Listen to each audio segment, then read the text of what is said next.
नमस्कार।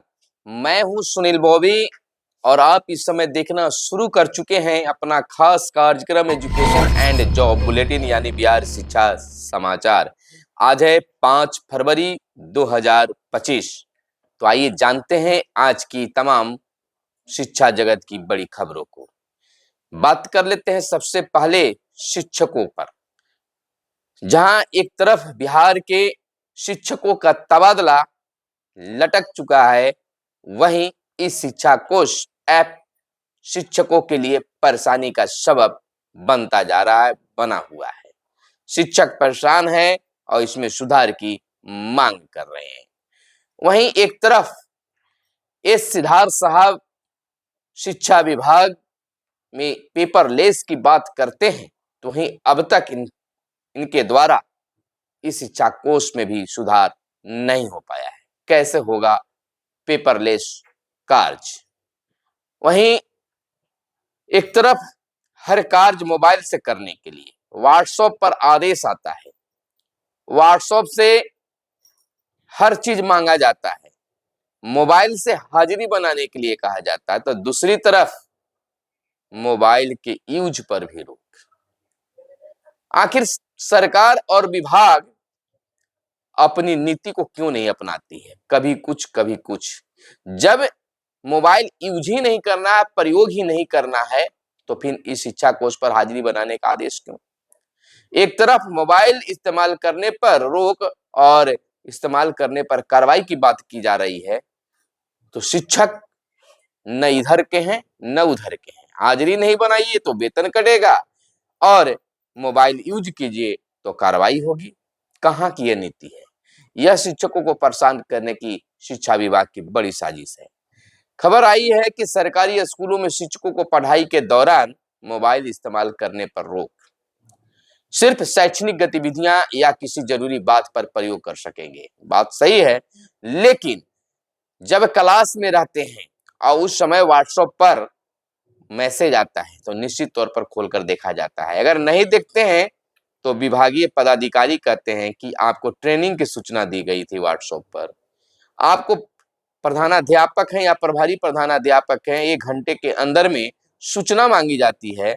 अगर वह क्लास में है और व्हाट्सएप पर अलर्ट हुआ कि मैसेज आया है, मैसेज का अलर्ट हुआ और नहीं खोलकर देखते हैं, तो आपका 1 घंटे में वह रिपोर्ट कैसे जाएगी? बहुत दुविधा वाली बात है। लेकिन बेचारे शिक्षक बीच में परेशान हो रहे हैं। राज्य के सरकारी स्कूलों में पढ़ाई के दौरान मोबाइल के इस्तेमाल पर पूरी तरह से रोक लगा दी गई है। शिक्षक अपने मोबाइल को कार्यालय में जमा करेंगे या फिर बैग में साइलेंट मोड में रखेंगे। निरीक्षण के दौरान यदि शिक्षक मोबाइल का इस्तेमाल करते मिले तो उनके खिलाफ विभागीय कार्रवाई होगी। यदि छात्र भी शिक्षकों की शिकायत करते हैं तो जांच के बाद कार्रवाई की जाएगी। शिक्षा विभाग के अपर मुख्य सचिव डॉक्टर ए सिद्धार्थ इस संबंध में सभी जिला शिक्षा अधिकारियों को निर्देश दिया है। हालांकि इस दौरान शिक्षक केवल शैक्षणिक गतिविधियों के लिए और जरूरी फोन कर सकते हैं। दरअसल सरकारी स्कूलों में शिक्षक द्वारा रील बनाने, शैक्षिक कार्य के दौरान बातचीत करने, व्हाट्सएप पर चैट करने से छात्रों को परेशानी होती है। शिक्षक छात्रों को टास्क देकर मोबाइल में व्यस्त हो जाते हैं। इस कारण छात्रों का कोर्स भी पूरा नहीं होता है। असर की रिपोर्ट में भी छात्रों को गणित, हिंदी, उच्चारण सहित अन्य विषयों में कमजोर बताया गया है। और बता दें कि शिक्षा विभाग को शिकायत मिली, टीम ने शिकायत की थी। शिक्षा विभाग सभी स्कूलों में निरीक्षण करवा रहा है। इस दौरान स्कूल में सुविधा, पेयजल, सफाई, शौचालय, छात्र और शिक्षक की उपस्थिति की जांच हो रही है। ऐसे में स्कूलों में अचानक निरीक्षण के दौरान कई स्कूलों में शिक्षक मोबाइल पर व्यस्त दिखे, जबकि छात्र क्लास या परिसर में घूम रहे थे। इसकी शिकायत निरीक्षण टीम ने मुख्यालय को दी, जिसके बाद स्कूल में शैक्षिक समय पर मोबाइल के इस्तेमाल पर पूरी तरह से रोक लगा दी गई है।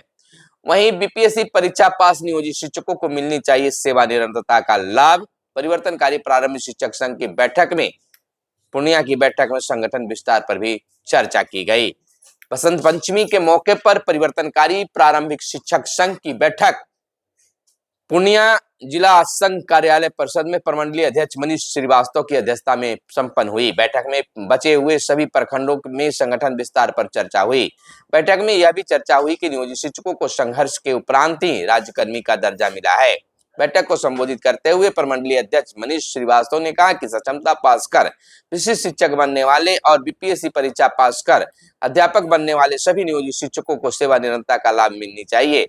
उन्होंने इस शिक्षा कोष ऐप के माध्यम से उपस्थिति दर्ज करने की अनिवार्यता समाप्त करने की मांग करते हुए कहा कि भौतिक रूप से विद्यालय में उपस्थित होकर रजिस्टर पर यानी अपनी उपस्थिति दर्ज करने के बावजूद कभी कभी सभी शिक्षकों को अनुपस्थिति प्रदर्शित किया जा रहा है।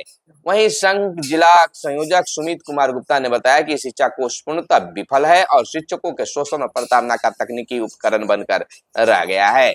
संघ के जिला उपाध्यक्ष अशबुल हक एवं जिला सचिव अजहर इमाम ने बताया कि विभाग की लापरवाही के कारण अब तक शिक्षकों का वेतन नहीं मिलने से शिक्षकों में आक्रोश व्याप्त है। इस मौके पर संघ के कोषाध्यक्ष संजय कुमार, जिला उपाध्यक्ष असदुल हक, सचिव अजहर इमाम, वायसी संयोजक प्रिंस नैयर, जिला प्रतिनिधि गोपाल कुमार, मोहम्मद काशिफ राजा, संयोजक सुमित गुप्ता भी मौजूद थे। तो बड़ी मांग उठाई गई है शिक्षकों के हक में। इधर सीबीएसई को लेकर बड़ी खबर निकल कर आई है कि छात्रों को एडमिट कार्ड लेते समय अभिभावकों का साथ लाना होगा। परीक्षा 15 से है। बोर्ड परीक्षा में 10 बजे के बाद सेंटर में नहीं मिलेगा प्रवेश। कदाचार पर 2 साल के लिए बैन हो जाएगा। यानी कि अब 10 बजे के बाद सेंटर में दाखिला नहीं मिल पाएगा। सीबीएसई की 10वीं से 12वीं की कोई परीक्षाएं 15 फरवरी यानी बोर्ड की जो परीक्षाएं हैं 15 फरवरी से शुरू हो रही है। परीक्षा देने वाले विद्यार्थियों के लिए दिशा निर्देश जारी किए गए हैं। 10वीं और 12वीं की परीक्षा सुबह 10:30 बजे से शुरू होगी। इसके लिए परीक्षार्थियों को 10 बजे तक परीक्षा केंद्र में प्रवेश कर जाना होगा। 10 बजे के बाद गेट बंद कर दिया जाएगा और उसके बाद उन्हें अंदर आने प्रवेश की अनुमति नहीं दी जाएगी। वहीं बिहार बोर्ड को लेकर भी बवाल मच गया है। एमएलसी ने बखूबी आवाज उठाया है। जिस प्रकार से इंटर की परीक्षा जो बिहार बोर्ड के द्वारा ली जा रही है उसमें कई छात्राएं जो हैं लेट से जब पहुंची 10 मिनट 5 मिनट लेट पहुंची तो उन्हें अंदर जाने की अनुमति नहीं मिली, जिसमें कुछ फोटोज और वीडियो सामने आए हैं। जिसमें एक छात्रा जो है गेट के नीचे से जिस तरह से कुत्ता और बिलाई घुसा करते हैं इस तरह से वो घिस कर वह अंदर प्रवेश करती है। एक लड़की जो है 10 से 12 फीट ऊंचे बाउंड्री पर चढ़कर वह कूदती है। इस तरह की मानवता की बात होने पर सब लोग देख रहे हैं, वीडियो वायरल हो रही है। इस पर एमएलसी बंशीधर ब्रजवासी ने कहा कि आखिरकार बच्चे हैं, लेट हो जाते हैं गाड़ी से आने में किसी और कारण से और उन्हें प्रवेश की अनुमति नहीं दी जाती है। जबकि बीपीएससी बोर्ड ने जब शिक्षक भर्ती टीआरई की परीक्षा ले रहे थे तो उस समय जब यूपी की गाड़ी 3 घंटे लेट थी तो परीक्षा को 3 घंटे लेट कर दी गई। नौकरी की बात हो तो परीक्षा की समय अवधि 3 घंटा बढ़ा दिया जाता है और एक बच्चों की एक परीक्षा है तो उसमें 10 मिनट लेट पर उन्हें अनुमति नहीं दी जाती है। यह सरकार क्या कहना चाहती है, क्या दिखाना चाहती है? अगर बच्चों को उन्हें मौका नहीं मिलेगा तो बंशीधर ब्रजवासी ने सरकार को खास चेतावनी दी है कि उसका परिणाम उन्हें जरूर जनता देगी। तो एमएलसी ने बड़ी आवाज उठाई है जिस पर बवाल मचा हुआ है। लोगों का कहना है कि बच्चों के साथ यह नाइंसाफी है। इधर पहली सक्षमता परीक्षा पास अभ्यर्थियों के रिकॉर्ड में होंगे सुधार। प्राथमिक शिक्षा के निदेशक ने बिहार विद्यालय परीक्षा समिति के सचिव को कार्रवाई करने को कहा है। सक्षमता परीक्षा 1 में पास अभ्यर्थियों के विभिन्न अभिलेखों में हुई गलतियों में सुधार किया जाएगा। इस संबंध में प्राथमिक शिक्षा के निदेशक पंकज कुमार ने बिहार विद्यालय परीक्षा समिति के सचिव को आवश्यक कार्रवाई करने के लिए कहा है। निदेशालय के अनुसार जिसके मुताबिक अभी तक 36 अभ्यर्थियों का आवेदन प्राप्त हुए हैं। इसमें सुधार के लिए जरूरी निर्देश दिए गए हैं। वहीं अगली खबर हम आपको बता दें कि इस साल से मैट्रिक टॉपरों को दोगुनी राशि मिलेगी। बिहार बोर्ड द्वारा हाल के वर्षों में परीक्षा संबंधित और छात्रों को प्रोत्साहित करने के लिए कई कदम उठाए गए हैं, जिसमें इंजीनियरिंग और मेडिकल के लिए आवासीय और गैर आवासीय कोचिंग की सुविधा समेत अन्य चीजें शामिल हैं। इस कड़ी में वर्ष 2025 से मैट्रिक इंटर के टॉपरों की पुरस्कार राशि भी दोगुनी कर दी गई है। इंटर में तीनों संकाय में प्रथम 5 स्थान और मैट्रिक में प्रथम 10 स्थान पाने वाले विद्यार्थियों को पुरस्कार राशि दोगुनी मिलेगी।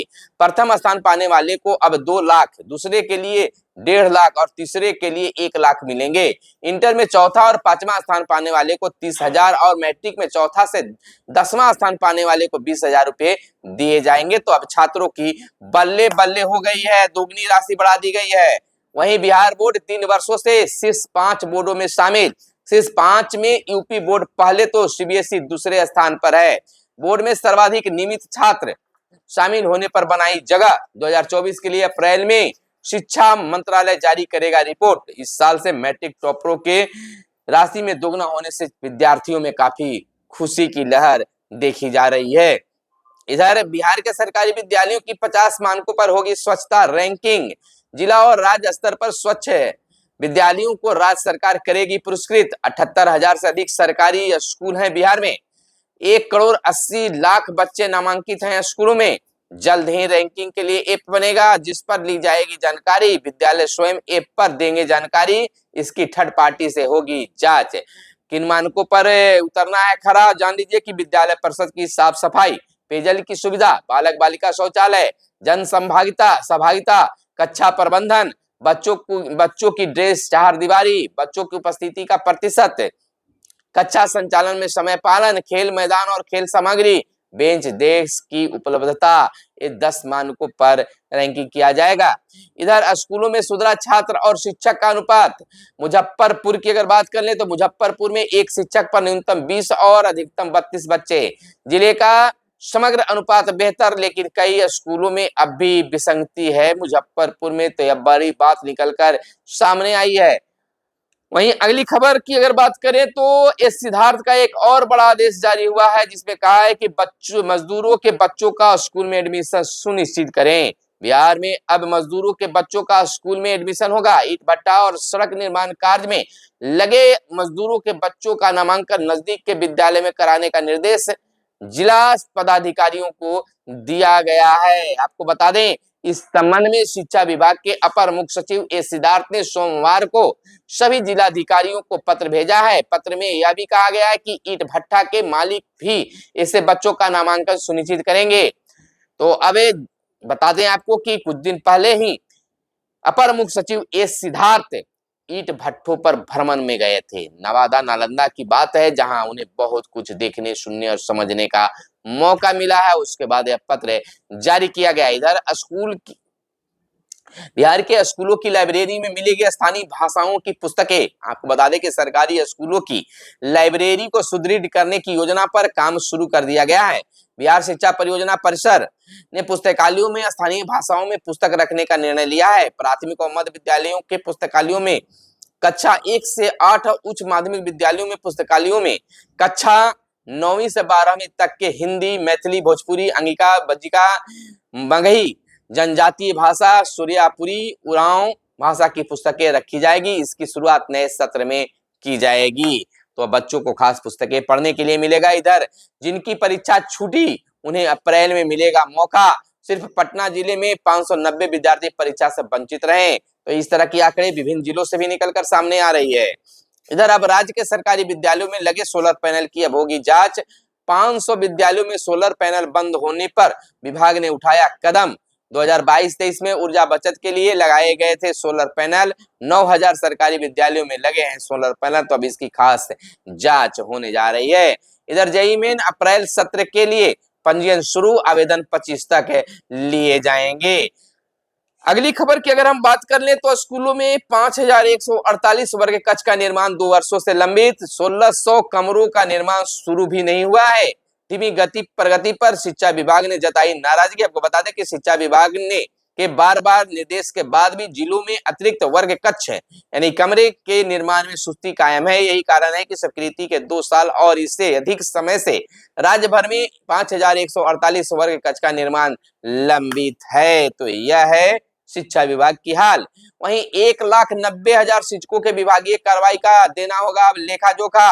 स्थानांतरण के लिए आवेदन देने वाले शिक्षकों को लेकर अपनाई गई अब नई प्रक्रिया।